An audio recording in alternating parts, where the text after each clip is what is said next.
Hello friends, welcome back to my channel net study zone. आज की इस video में हम लेवल्स ऑफ टीचिंग पढ़ेंगे। लेवल्स ऑफ टीचिंग 3 टाइप्स के होते हैं, जिसमें फर्स्ट आता है मेमोरी लेवल, सेकंड आता है अंडरस्टैंडिंग लेवल एंड थर्ड आता है रिफ्लेक्टिव लेवल। जो फर्स्ट मेमोरी लेवल होता है उसको हम लोअर लेवल भी बोलते हैं, और ये सबसे छोटा लेवल होता है, इसको थॉटलेस टीचिंग बोला जाता है। अंडरस्टैंडिंग लेवल जो सेकंड लेवल है वो मिडल लेवल बोला जाता है, और ये होता है थॉटफुल टीचिंग। जो रिफ्लेक्टिव लेवल है वो अपर थॉटफुल लेवल होता है, और इसको अपर लेवल भी बोला जाता है। Levels of teaching, memory level, understanding, reflective. वैसे तो ये अलग अलग राइटर ने, प्रोपोनेंट ने दिए थे, जैसे कि मेमोरी लेवल हर्बर्ट ने दिया था, अंडरस्टैंडिंग लेवल मोरिसन ने दिया था, रिफ्लेक्टिव लेवल हंट ने दिया था, और इन तीनों को जो दिया था वो दिया था मॉरिस एल बीगर ने। आगे हम इनका अलग अलग भी पढ़ेंगे। इन तीनों को जो इकट्ठा है वो मॉरिस एल बीगर ने दिया था। Memory level of teaching, first जो आता है मेमोरी लेवल में, ये मोस्ट इंपॉर्टेंट लेवल होता है। वैसे तीनों ही लेवल काफ़ी इंपॉर्टेंट है, इससे क्वेश्चन हर बार पेपर में पूछा जाता है। इसका हमने याद रखना है कि जो मेमोरी लेवल किसने दिया था, मेमोरी लेवल दिया था हर्बर्ट ने। तो हर्बर्ट इसका प्रोपोनेंट है। It is the first and thoughtless level of teaching. जो मेमोरी लेवल है वो फर्स्ट लेवल होता है, और ये थॉटलेस लेवल टीचिंग होता है। It is concern with memory और mental ability that exist in all living beings. Teaching at memory level is considered to be the lowest level of teaching. यहाँ पर जो टीचिंग की जाती है वो लोवेस्ट लेवल पे की जाती है।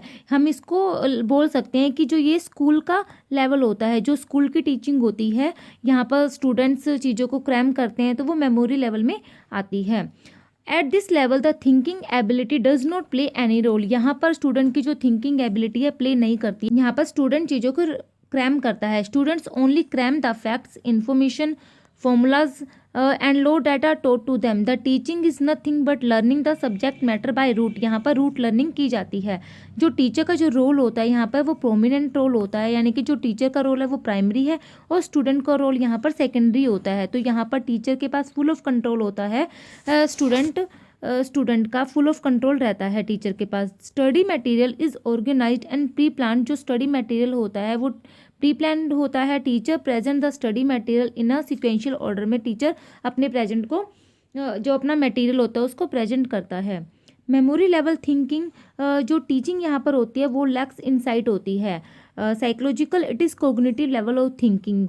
हमने अभी जो मेमोरी लेवल में पढ़ा कि मेमोरी लेवल फर्स्ट लेवल होता है, हर्बर्ट ने मेमोरी लेवल दिया था, और जो मेमोरी लेवल है यहाँ स्टूडेंट जो है वो चीज़ों को क्रैम करता है, और यानी कि ये बच्चों का लेवल होता है, जिसे स्कूल लेवल भी कहा जाता है। स्कूल का लेवल होता है ये, जो स्टूडेंट चीज़ों को क्रैम करते हैं। तो यहाँ पर जो ये टीचिंग की जो लेवल होता है यहाँ पर ये कोग्निटिव लेवल टीचिंग होती है। Herbert's model memory level of teaching. अब हर्बर्ट ने मॉडल दिया था कि इसमें कुछ स्टेप्स थे, जैसे कि फर्स्ट फोकस होता है, सेकंड सिंटेक्स होता है, सोशल सिस्टम होता है, स्पोर्ट सिस्टम होता है।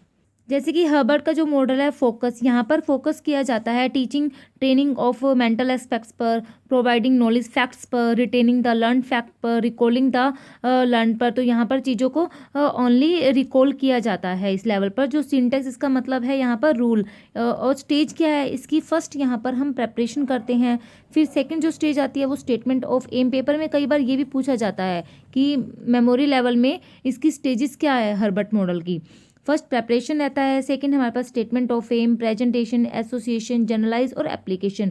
जो सोशल सिस्टम होता है यहाँ पर पपिल होता है और टीचर होता है। टीचर का जो रोल होता है वो प्राइमरी होता है, और पपिल का जो रोल होता है वो सेकेंडरी होता है। स्पोर्ट सिस्टम यहाँ ओरल, रिटन एंड ऐसे टाइप एग्जामिनेशन को यूज़ किया जाता है।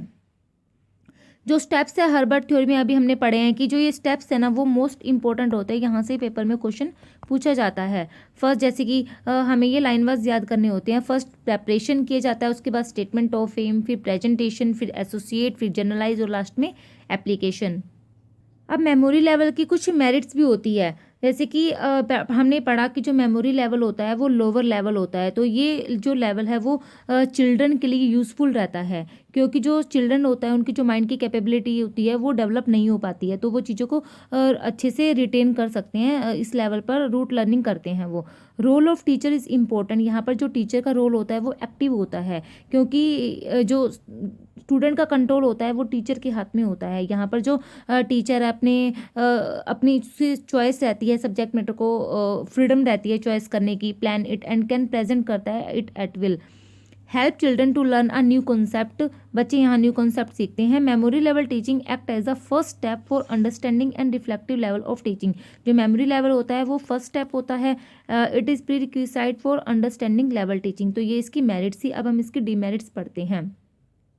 जो डीमेरिट्स क्या होएगी, अब इसकी जो मेरिट्स थी जैसे कि ये छोटे स्टूडेंट्स के लिए होता है, तो इसकी डीमेरिट्स बन जाएगी कि ये उन बच्चों के लिए सुटेबल नहीं है जो हाई लर्निंग करते हैं, यानी कि जो यहाँ पर बच्चों का जो पास नहीं हो पाता है, केवल छोटे बच्चों के लिए इंपॉर्टेंट होता है, बड़े बच्चों के लिए यूज़फुल नहीं होता है। Not contribute to the development of the student, की कैपेबिलिटी डेवलप नहीं होती यहाँ पर स्टूडेंट चीज़ों को रूट करता है। Knowledge gain does not prove, तो उसकी जो रियल लाइफ की सिचुएशंस है वो उसको नहीं समझ पाता है और उसकी थिंकिंग एबिलिटी डेवलप नहीं हो पाती है। यहाँ पर उसे स्ट्रिक्ट डिसिप्लिन में रहना होता है। Intelligence does not carry any important in this type of teaching and it lacks motivation, यहाँ पर मोटिवेशन की कमी होती है। अब नेक्स्ट जो लेवल आता है हमारे पास वो होता है अंडरस्टैंडिंग लेवल। फर्स्ट लेवल था हमारे पास मेमोरी लेवल, जो सेकंड लेवल है वो हमारे पास आता है अंडरस्टैंडिंग लेवल। जो अंडरस्टैंडिंग लेवल है वो दिया था मोरिसन ने दिया था, ये हमें याद रखना इंपॉर्टेंट है। Understanding something is to perceive the meaning, grasp the idea and comprehend the meaning in the field of education psychology. The meaning of understanding can be classified. जो फर्स्ट लेवल था वो मेमोरी लेवल था, और understanding level में यहाँ पर चीज़ों को अंडरस्टैंड किया जाता है। यहाँ पर एक स्टूडेंट चीज़ों को अंडरस्टैंड करता है। वो जो लेवल था वो स्कूल का लेवल था, बट ये जो लेवल होता है वो कॉलेज का लेवल आ जाता है। यहाँ पर मेन इंपॉर्टेंट थिंग है कि seeing the total use of fact, seeing relationship, ये इसका एक कीवर्ड है, और जनरलाइज इनसाइट, तो यहाँ पर ये इसके कीवर्ड होते हैं अंडरस्टैंडिंग लेवल के। The teaching at the understanding level is a higher quality than the memory level. यहाँ पर जो टीचिंग होती है वो हाई क्वालिटी की होती है मेमोरी लेवल से। ये मोर यूजफुल होता है और मोर थॉटफुल होता है than memory level. At this level of teaching the teacher explains the student about the relationship between principles and facts के बीच में, and teach them how these principles can be applied. As compare to memory level teaching, understanding level teaching has greater merit. इसकी जो merit है वो memory level से अच्छे हैं। यहाँ पर चीज़ों को क्रैम नहीं किया जाता है, क्रैम करने के लिए स्टूडेंट को इनकरेज नहीं किया जाता है। यहाँ पर चीज़ों को अंडरस्टैंड किया जाता है। ये एक मेटाकोग्निटिव लेवल होता है, वो कोग्निटिव लेवल था, यहाँ मेटाकोग्निटिव। मेटाकोग्निटिव का मतलब होता है thinking about thinking. Morrison model of teaching यहाँ पर भी ऐसा है कि इसमें फोकस आता है, सिंटेक्स आता है, सोशल सिस्टम आता है, फिर स्पोर्ट सिस्टम आता है। तो इसको हम एक निमोनिक्स के थ्रू याद रख सकते हैं कि FS³ इसका निमोनिक्स बन सकता है। यहाँ पर फोकस में मास्टरी ऑफ कंटेंट हो जाएगा। सिंटेक्स, अब वहाँ पर जो स्टेजेस थे वो अलग थी, यहाँ पर जो स्टेजेस है वो अलग है, ठीक है। यहाँ ये जो स्टेजेस है वो मेन होती है। सबसे पहले यहाँ चीज़ों को एक्सप्लोर किया जाता है, फिर उसको असाइमुलेट किया जाता है, साइमुलेशन करना, यानी कि प्रीवियस नॉलेज के बेस पर हम सिमिलरिटी में न्यू नॉलेज को एक्सेप्ट करते हैं। फिर प्रेजेंटेशन करना, ऑर्गेनाइजेशन करना और रेसिटेशन करना, इसका मीनिंग होता है ओरल, ठीक है। तो ये स्टेज इंपॉर्टेंट होती है इस लेवल पर। सोशल सिस्टम पीपल और टीचर्स के बीच में होता है। यहाँ पर जो सब्जेक्ट सेंटर होता है, ये जो लेवल होता है, यहाँ पर सोशल सिस्टम है, जैसे कि teacher control the behaviour of pupil and teacher remain active is assimilation. Pupil work with full involvement के साथ करता है। स्पोर्ट्स सिस्टम में क्या होता है कि pupil pass examination, enter into simulation, organisation, recitation and जो एंड ऐसे राइटिंग, ये सब आ जाता है, इसमें कोई खास नहीं है। Steps of Morrison model of teaching, इसकी जो स्टेप्स है वो इंपॉर्टेंट होते हैं। ऐसे ही मेमोरी लेवल के स्टेप इंपॉर्टेंट थे, वैसे ही यहाँ से भी एक क्वेश्चन पूछा जाता है कि सबसे पहले एक्सप्लोर करना, फिर असाइमुलेशन करना, प्रेजेंटेशन करना, ऑर्गेनाइजेशन करना और लास्ट में रेसिटेशन करना। Merits of understanding level of teaching, यहाँ अब हम इसके मेरिट्स पढ़ते हैं कि at this level of teaching students to make use of their thinking ability. यहाँ पर जो स्टूडेंट्स की थिंकिंग एबिलिटी डेवलप होती है। Knowledge acquire at this level form the basis of reflective level of teaching. Here the teacher present subject matter, यहाँ पर teacher subject matter को present करता है before the student in an organise and sequential form. The new knowledge acquired is related to the previous acquired knowledge. जो new knowledge है वो previous knowledge से relate करती है। Student do not learn by rote, student यहाँ चीज़ों को cram नहीं करते हैं, बल्कि यहाँ चीज़ों को अंडरस्टैंड किया जाता है, जो फैक्ट्स होती है, इन्फॉर्मेशन होता है। अब इसके कुछ डीमेरिट्स भी होंगे कि जो अंडरस्टैंडिंग लेवल होता है यहाँ पर no interaction between teacher and student, क्योंकि सब्जेक्ट सेंटर्ड लेवल होता है, इंडिविजुअल लर्निंग नहीं होती है। This type of teaching mastery emphasis. अब हम पढ़ते हैं लास्ट लेवल, इसको हम बोलते हैं रिफ्लेक्टिव लेवल। सबसे हाईली थॉटफुल लेवल होता है रिफ्लेक्टिव लेवल, ठीक है। ये मोस्ट इम्पोर्टेंट लेवल होता है। रिफ्लेक्टिव लेवल को हंट ने दिया था और रिफ्लेक्टिव लेवल को इंट्रोस्पेक्टिव लेवल के नाम से भी जाना जाता है, ठीक है। यहाँ पर जो something over a period of time, it's also mean thinking deeply about, यहाँ पर डीपली स्टडी की जाती है किसी चीज़ की। Reflective level of teaching is consider to be the highest level, ये सबसे हाईएस्ट लेवल होता है। Highly thoughtful and useful level होता है reflective level. Teaching at the reflective level enables the student to solve the real problems of life, यहाँ पर student real life की problem को सॉल्व करता है। इस लेवल पर जो स्टूडेंट होता है face a real problematic situation, the student bye understanding the situation and using this critical ability succeed in solving the problem. At this level emphasis is laid on identify the problem को identify problem, defining it and finding a solution. The student original thinking and creative ability develop at this level. जो reflective level होता है वो बहुत ही highest level होता है और इस लेवल पर जो स्टूडेंट की कैपेबिलिटी है, एक रियल लाइफ की प्रॉब्लम है, उसको वो सोल्व करता है, तो उसकी जो थिंकिंग कैपेबिलिटी है वो डेवलप होती है। यहाँ पर कुछ वो क्रिएटिविटी सीखता है। Creative ability develop at this level. The role of जो teacher at this level of teacher is democratic, यहाँ पर जो टीचर का रोल होता है वो डेमोक्रेटिक रह जाता है, क्योंकि जो यहाँ पर स्टूडेंट होता है वो मोर एक्टिव होता है, स्टूडेंट का रोल यहाँ पर ज़्यादा होता है। इसीलिए इस लेवल को जैसे कि पीएचडी का लेवल होता है, वो हमारे पास यहाँ पे रिफ्लेक्टिव लेवल होता है जो पीएचडी का लेवल होता है, क्योंकि पीएचडी में जो टीचर होता है वो उसको ओनली गाइड करता है, बट जो मोस्ट रोल होता है वो स्टूडेंट का ही रहता है। He does not force knowledge on the student but develop in their talents and capability. The role of student is quite active. Student का रोल एक्टिव होता है, प्रॉब्लम सेंटर्ड होता है।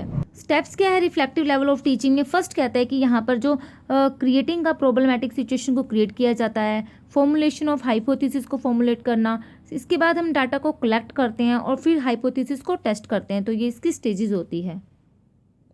अब आते हैं हमारे पास मेरिट्स ऑफ रिफ्लेक्टिव लेवल के। Teaching at this level is not teacher centred, यहाँ पर जो टीचिंग होती है वो टीचर सेंटर्ड नहीं होती है, सब्जेक्ट सेंटर्ड भी नहीं होती है। यहाँ पर जो टीचिंग होती है हमारी लर्नर सेंटर्ड होती है। मेमोरी लेवल में जो हमारी टीचिंग थी वो टीचर सेंटर्ड थी, अंडरस्टैंडिंग में सब्जेक्ट सेंटर, और यहाँ पर जो होती है वो लर्नर सेंटर्ड होती है। तो यहाँ पर लर्नर अपनी थिंकिंग है उसको डेवलप करता है, उसकी कैपेबिलिटी जो स्किल कैपेबिलिटी है वो इन्हांस होती है इस लेवल पर। There is an interactions between the teacher and taught and the reflective level teaching. At this level teaching is appropriate for the higher class के लिए इंपॉर्टेंट रहती है। At this level teaching is highly thoughtful, यहाँ पर जो teaching होती है वो हाईली थॉटफुल होती है और यूजफुल होती है। Then the teaching at memory और अंडरस्टैंडिंग लेवल से यहाँ पर जो टीचिंग होती है वो हाईली थॉटफुल और यूजफुल होती है। अब डीमेरिट्स क्या है कि ये छोटे बच्चों के लिए सुटेबल नहीं रहता है, क्योंकि ये highly thinking highest level of learning है, तो ये बड़े बच्चों के लिए ही यूज़फुल रहता है। तो यहाँ पर छोटे लेवल जो स्टूडेंट होते हैं उनके लिए यूज़फुल नहीं है, तो इसकी डीमेरिट हो जाएगी। At this level the study material is neither organise nor pre plan, यहाँ पर इस लेवल पर स्टडी मटेरियल को प्री प्लान नहीं होता है। Study material student can not acquire systematic knowledge को एक्वायर नहीं करता है, तो इसकी डीमेरिट हो जाएगी। आज के लिए इतना ही। अगर आपको हमारी वीडियो पसंद आई हो तो please like, subscribe and share करना ना भूलें और साथ ही बेल आइकन को भी प्रेस करें। Thank you.